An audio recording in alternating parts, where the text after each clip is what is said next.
Hey guys, Jota here. Now, this video is going to be a little bit different. It's actually going to be, it's more like a retro thing, which is 5 mistakes that I made while playing Enlisted, and basically what you should do to avoid these mistakes, and just have some more fun with the game, I think, in the long run. Now, obviously, of course, these are mistakes that I made when I was new to the game. This probably happened around the first 10 hours, I'd say. After that, I stopped making some of these mistakes and have since, looked past them. And, I can look back and I'm thinking, God, I was such an idiot back then. Anyways, I'm just going to tell you how to avoid these and just, what I did, how to avoid them in the future, how I should have avoided them, etc. Anyways, that being said, let's start with number 1. The first thing I did was playing long range. Now, playing long range isn't bad, but for someone like me who's quite aggressive, I basically I hampered myself really early on with my playstyle because nowadays, I'm always going to be using, MP43s, Thompsons, and, in Berlin, obviously, PPK, PPSs, and stuff like that. But one thing which really hampered me, especially in the early days, was I wasn't being too aggressive enough. And I'd say it's due to bad squad building at the time, but I was mostly using the rifle squad and the sniper squad, which they're not bad, don't get me wrong, they're not bad, and it's not a bad playstyle to use, but I wasn't enjoying the game as much, and it's actually quite bad for progression. I'm just going to show you, right? It took me, like I did say, it takes a bit of while to get to, I think I said in my video when I was debunking that one guy's review, I was saying it takes a while. It took me I think it was 4 games or something like that to get to engineer. Well, this is for allies, but it took me 4 matches to get to engineer or something like that, and a bit more to get to plane. But with when it came to that, I thought, because I was trying to get to the M1 carbine as quickly as possible, because I thought, Springfields and Ross rifles can't be used in close range. They can for a start, but I was mostly using long range tactics, and I wasn't having as much fun as when I went balls to the wall and started using the grease gun, started using the M1 Garand and other semi-autos, which I started having a lot more fun. Then I started using that with the Axis, the lessons I'd learned, and then went over to the Axis, and I think I actually had a much better experience leveling up the Axis than I did leveling up the Allies. Obviously, of course, most of the Axis level ups were on. Of course, I recorded and I posted them on YouTube, obviously. So you saw me getting the Panzer IV J, and then you saw me getting all the way up to, of course, max level. And I think that was something that helped the enjoyment. But I reckon had I not gone in, with a saying I'm not going to be using the sniper squads as often, I would have stuck with the sniper squads, and I would have not have had as much fun with the Axis, which I think blends over to the second thing, which is not using certain squads. Now, this is mostly going with tank squads, but I would not use tank squads until level 17, I think, with the Allies. Now, by the time I'd gotten to about level 17, I rarely used tanks. In fact, I basically just ripped them off. It was only when having some game time with one of my mates called Neon, he basically showed me, he's like, hey, you should probably start using a tank more. And I started using the Sherman a little bit more. Him and another guy called, what was his name? I can't remember his name. Bollocks, I've forgotten his name now. Oh, well. Shame. Anyway, basically, I started using the tanks I would say the level 15 tanks for Normandy are a really good example for this, as well as just the tanks in. If you don't have that, just go into in Berlin and use the tanks in Berlin using the oh no, they're already upgraded by default, but using stuff like the T-34s and the Su-85s and for the Axis it's the Panther 4J, Panther, and the Panzer 4. The Panther 470. These are really good tanks to grab. You know, if you're looking at a tank, I'd say Berlin's probably the best place for tanks. But if you need, other than that, I'd say the level 15 tanks of the Panther 4J and the Sherman are really good starter tanks. Obviously, of course, if you buy stuff, the Jumbo, obviously, but that's if you have no shame and you want to buy stuff.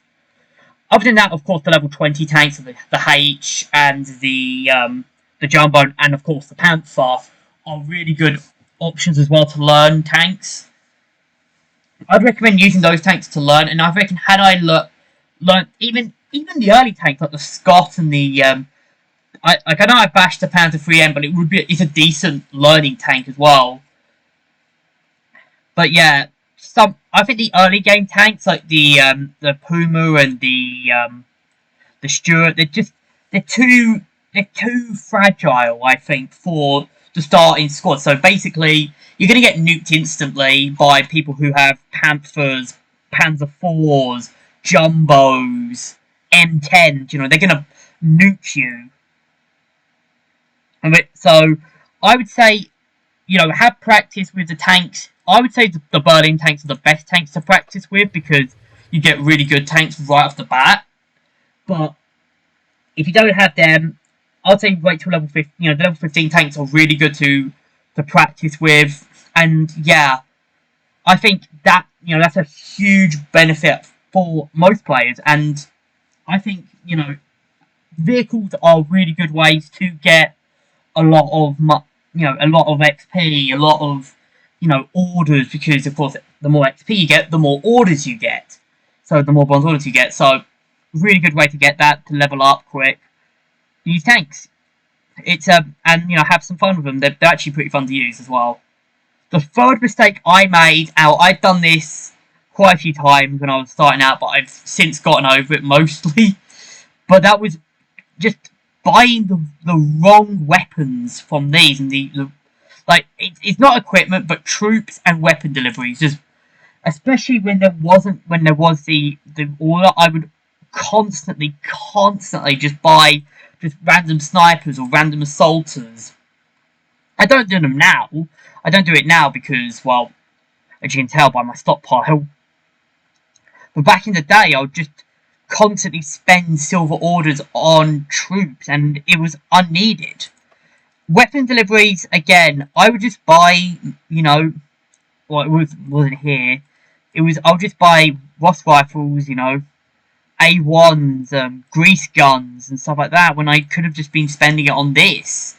Now, obviously, of course, they are removing this, so whenever they remove this, which will probably be in about a week or two, since when this is recorded, it's not going to be, you're not going to rely on this anymore, and you're going to have to buy weapons, like you have to buy silver troops now. But back in the day, it was a really bad habit that I got into as well. So I would overspend. Like, I would buy too many riflemen, too many snipers, and I didn't need them. Which, that's the thing. If you look at something and you think, I don't need this, don't buy it. Like, let's say, for example, an attack pilot. You won't need another attack pilot. An assaulter. You won't need another assaulter, really. Like, let's say you use the gold order, you have your default assaulter, and then you have 2 more assaulters, right? You're never going to need, other than that, you're never going to need, to spend another money on assaulters. Or you can just wait till assaulter freeze, which of course costs the same amount, but then again, that's not worth it either. Like, I think, saving silver orders is a huge benefit. Of course, battle pass, achievements, you don't get too many events happening every now and again, but they are changing it soon so that you can get silver orders from XP. I believe it's like, I think I did a video on it, but it's like 25k for a weapon order and 50k for a troop order, which looks quite cool, I think. Anyways, let's move on to the fourth. I believe it's the fourth. Yeah, it is the fourth. I'm not using this as a script, so I'm just using it off my head. But the full thing was basically got spreading out my campaigns. Now, obviously, of course, I'm not saying don't go, don't go on Moscow, don't go on. I'm not saying don't go on any of these, but what I would say, and I'm not saying don't have a taste of each campaign. Have a match or two on Moscow, have a match or two on Normandy, Berlin, Tunisia, to get your feel. But what I'm saying is something like, for example, for example, level 8 on Berlin, when I hadn't maxed Normandy. Like, I had, I think, level 5 on Berlin for the Soviets, and I hadn't even maxed Normandy yet. Or Moscow, for example, I'm level 3 on Moscow. I don't like Moscow, and I'm basically investing time and resources, really, on Moscow, when in reality I could have just easily ditched this campaign ages ago. And I probably should have ditched this campaign a while back, because I don't like the Moscow gameplay. I like the maps, love the maps, but I don't like the gameplay much. And I think that's the big trap, especially now because Silver Orders are a lot more scarce than... Because back in the day, of course, you could just use the Bronze Troop Orders, but now since Silver Orders are more scarce, it's a lot more, a lot harder to get it's a lot harder to, of course, traverse to another campaign. Another thing is doing something like this and having basically both campaigns being leveled up at the same time. Now, obviously, of course, you're going to want the FG, you're going to want that PPSH, that Thompson, I get it. But I think it's better, and for your sanity, to find a campaign and a style of the campaign, which, for example, each of the sides have a different style of campaign with each campaign. So, for example, in Normandy, the Axis here, they have really powerful weapons, but the Allies have more aggression, with SMGs, especially around the later game, and of course BARs and their machine guns being more focused around close range, whereas the Axis are more longer range engagements. The same goes with Berlin. Again, they're more longer range static engagements for the Axis versus quicker paced, up in your face combat for the Allies, for the Soviets. And I think that's, if you like this, say, you really, really start liking this campaign, like say you really, really like Berlin, stick with Berlin. I wouldn't say, get to level 10 in Berlin and then switch over to Normandy. Now, obviously, this would probably be like the most subjective point, but in my opinion, I think you should probably stick to a campaign, max it, or just get to where you think, where you want to get to in the campaign. Pick a goal in the campaigns. Like, for example, when I started in the Allies, it was to max, but then when the Thompson came out, it was get that fucking Thompson. And, after you fulfill that goal, then maybe move over to, say, Moscow, and then get a goal on Moscow, pick a goal on Moscow, for example. I don't know. Get this sniper, for example. Get this, sniper carbine, which is basically the, scoped FG42. Oh, god damn it. Go towards that, or go towards, for example, the PPSH in Berlin. Let's say you don't want the AVT, or you don't, which probably I've heard it's pretty good. But say you just want the PPSH, stopping at level 26. I mean, obviously, nothing's stopping you from getting the IL-10, the Flamethrower 2, and the AVT. But yeah, not really. There's a lot of things,